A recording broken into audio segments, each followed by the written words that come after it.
Les enfants, nous sommes maintenant arrivés à une chose délicate et compliquée. Sortir du cycle de la maltraitance quand il y a des enfants. Et ça devient de plus en plus délicat si l'on commence à approfondir et à réfléchir à l'âge, s'il y a plus d'un enfant, s'ils vivent avec qui, s'ils ont l'argent pour mettre fin à la relation, s'ils ne le font pas, si le père ou la mère pratique l'aliénation parentale, qu'il veuille rester avec ses enfants. Il y a une série de choses qui impliquent de sortir du cycle et de l'état d'esprit de ses enfants, ou de dépendre de cet adolescent, ou de ses enfants plus âgés. Quoi qu'il en soit, une relation avec un narcissique et ses enfants implique beaucoup de choses. La perception sera toujours différente pour chacun. La façon dont une personne voit une histoire sera toujours différente de celle d'une autre. Je donne généralement un exemple très simple à comprendre. Si vous et moi nous asseyons, arrêtons-nous pour regarder un film ensemble au cinéma, et restons silencieux pendant le film, en mangeant tout au plus du popcorn à la fin du film. Arrive, parlons-en. Nous aurons évidemment différentes choses à souligner. Même en regardant le film côte à côte, je dirai probablement quelque chose que vous n'avez pas remarqué, et vous direz quelque chose que je n'ai même pas remarqué. Même si nous avons regardé le même film, physiquement, tu étais dans un endroit différent de moi. Peut-être que votre chaise était plus confortable que la mienne, ou que la mienne était plus confortable que la vôtre. Votre sentiment était différent du mien. Votre angle a rendu votre perception différente de la mienne. La vie fait inévitablement cela. Cela amène les gens, du point de vue où ils vivent une certaine scène, à avoir des points de vue et des perceptions différents. Nous pouvons parler du film, et vous l'avez adoré, alors que moi, je ne l'ai pas aimé, et je ne veux plus le revoir. Vous voudrez peut-être le revoir, parce que vous l'avez trouvé merveilleux. Lorsque nous parlons d'un cycle d'abus narcissiques et réfléchissons à l'idée d'enfant, peu importe que nous parlions d'une mère qui a découvert qu'elle était avec un partenaire narcissique, ou d'un père qui a découvert qu'il était avec un partenaire narcissique. Peu importe, n'est-ce pas? Victimes et agresseurs, peu importe qui ils sont. Mais quand on pense à la figure des enfants, ces personnes se trouveront dans une position différente. La position des enfants. Cet endroit est très différent. D'abord par la durée de vie, car il y a une différence d'expérience. Ces enfants, adolescents, voire adultes, n'auront pas le même type d'expérience que vous. Ils n'ont pas le même parcours ni la même vision. De plus, nous parlons sous différents angles. Parce qu'ils sont les enfants de cet agresseur ou narcissique, leur perception sera différente de la vôtre. Lorsqu'une victime se réveille et commence à regarder et à penser « Je voulais protéger mon fils, je voulais le sortir de là », nous ne pouvons pas oublier que nous parlons de différentes perceptions, de différents angles, de différentes sensations, de différentes expériences. Il y a le temps de l'éveil, il suit également un rythme différent et que cette personne vit différemment.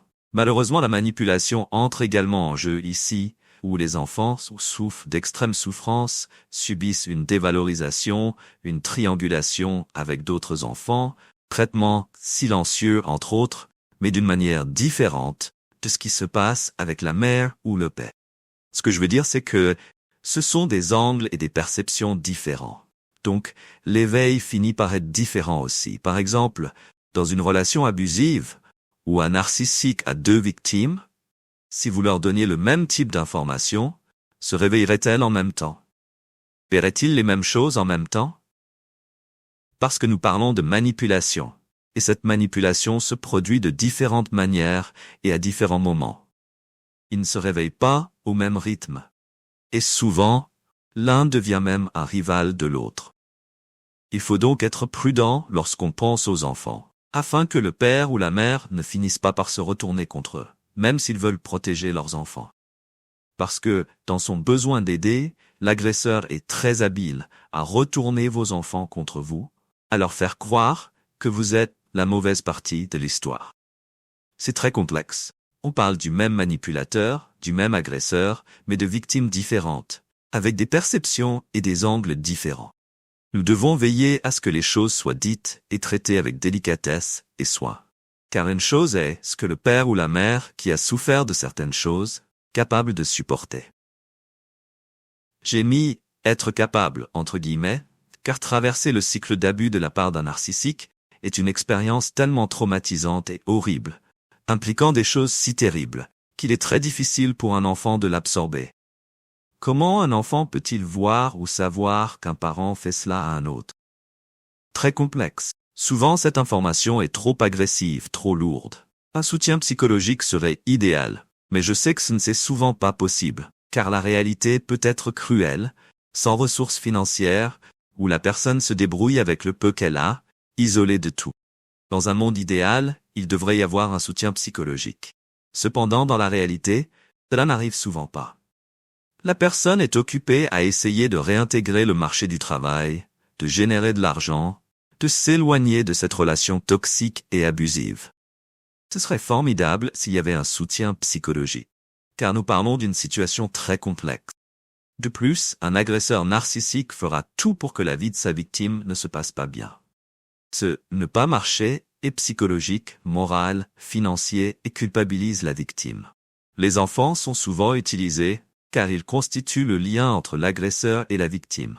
L'agresseur utilise l'enfant pour obtenir des informations, provoquant le père ou la mère, obligeant l'enfant à apporter des nouvelles et à emporter de nouvelles choses.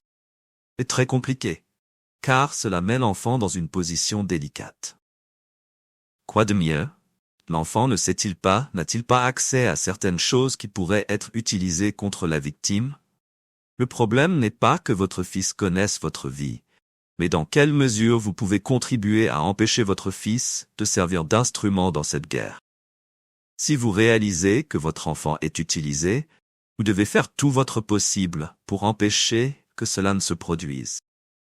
Un agresseur narcissique n'a pas le sens moral de penser qu'il utilise ou joue avec la tête de l'enfant.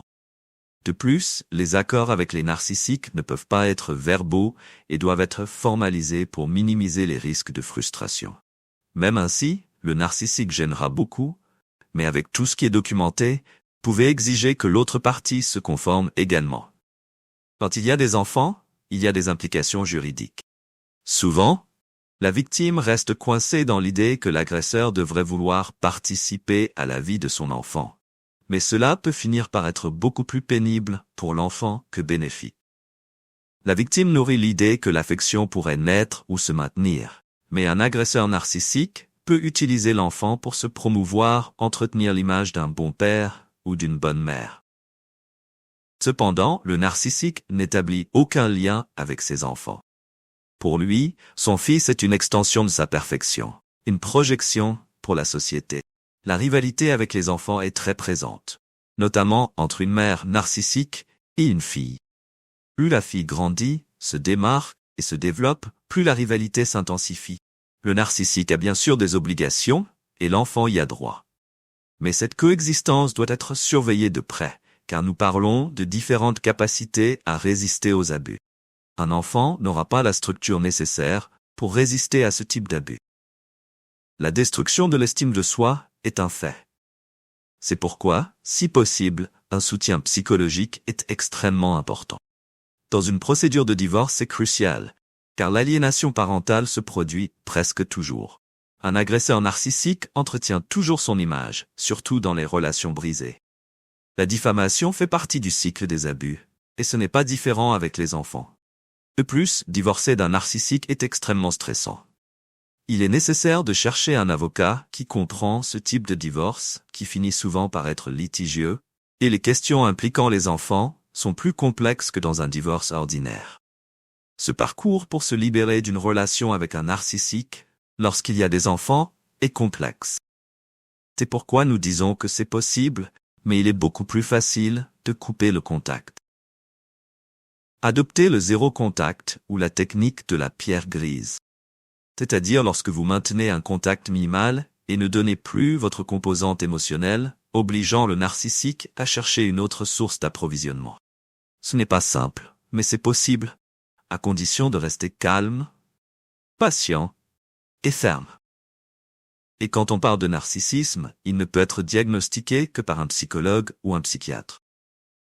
Ce qui a été dit ici ne sert pas de diagnostic, mais de conseil pour demander de l'aide si vous pensez vivre cela. J'espère avoir aidé. Un gros câlin et tout ira bien. Inscrivez-vous dès maintenant et laissez-nous un commentaire si vous vivez cette situation.